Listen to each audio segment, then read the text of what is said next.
Halo, perkenalkan nama saya Iketut Agus Mahardika, NIM 123102221. Halo semuanya, perkenalkan nama saya Igusti Ayu Mirawiyaswari dengan NIM 123 10212.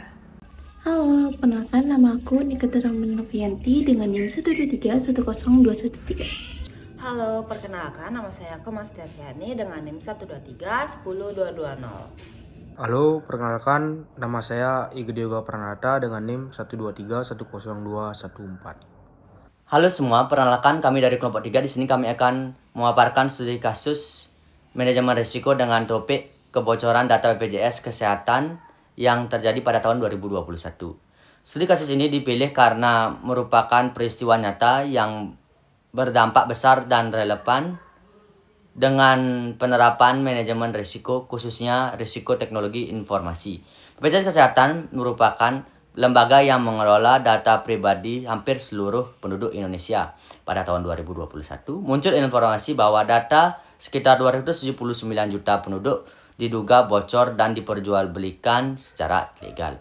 Peristiwa ini menimbulkan perhatian publik karena menyangkut keamanan data pribadi dan tanggung jawab organisasi dalam mengelola suatu risiko.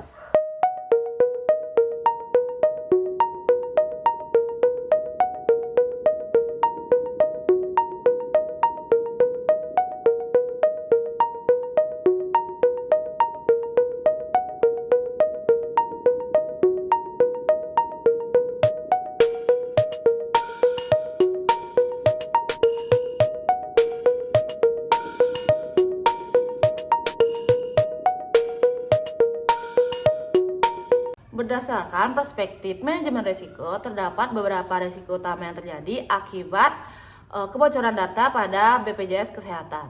Risiko-risiko ini perlu dipahami secara menyeluruh karena berdampak pada masyarakat maupun organisasi.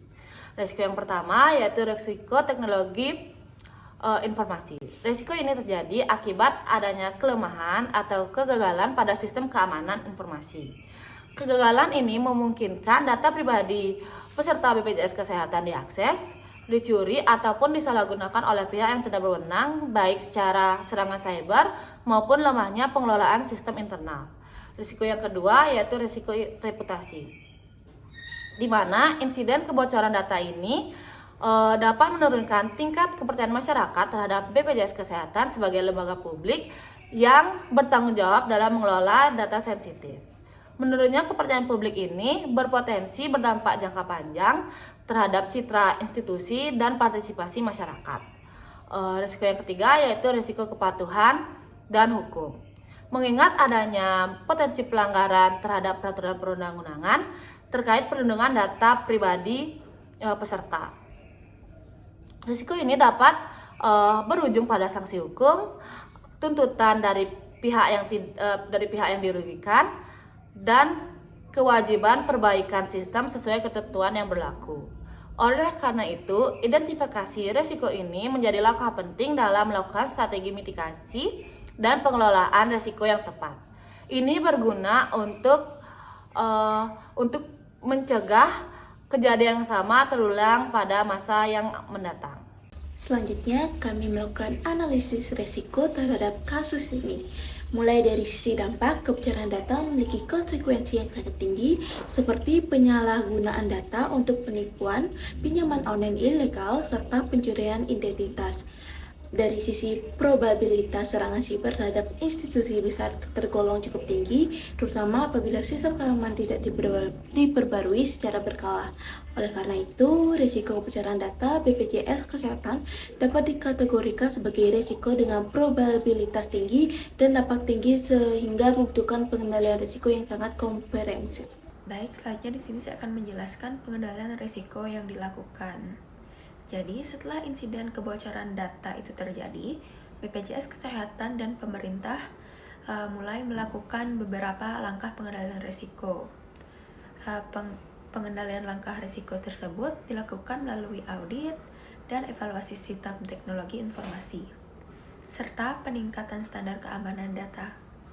Selain itu juga dilakukannya kerjasama dengan Lembaga Keamanan Cyber Nasional dalam bentuk pengalihan sebagian risiko. Dalam teks manajemen risiko, langkah-langkah ini sangat mencerminkan penerapan strategi risk reduction, risk transfer, dan risk acceptation terhadap risiko residual yang masih ada. Selanjutnya akan dijelaskan oleh rekan saya. Berdasarkan studi kasus ini, terdapat beberapa pelajaran penting dalam manajemen risiko. Pertama, organisasi yang mengelola data dalam jumlah besar harus menjadikan keamanan informasi sebagai prioritas utama. Yang kedua, pengendalian risiko harus bersifat preventif dan berkelanjutan, bukan hanya dilakukan setelah risiko terjadi. Dan yang ketiga, diperlukan budaya sadar risiko di seluruh lapisan organisasi. Sebagai kesimpulan, kebocoran data BPJS Kesehatan tahun 2021 menunjukkan pentingnya penerapan manajemen risiko yang efektif, khususnya dalam pengelolaan risiko teknologi informasi. Baik, demikian pemaparan studi dari kasus kami. Mohon maaf apabila ada kesalahan dan kami ucapkan terima kasih atas perhatiannya.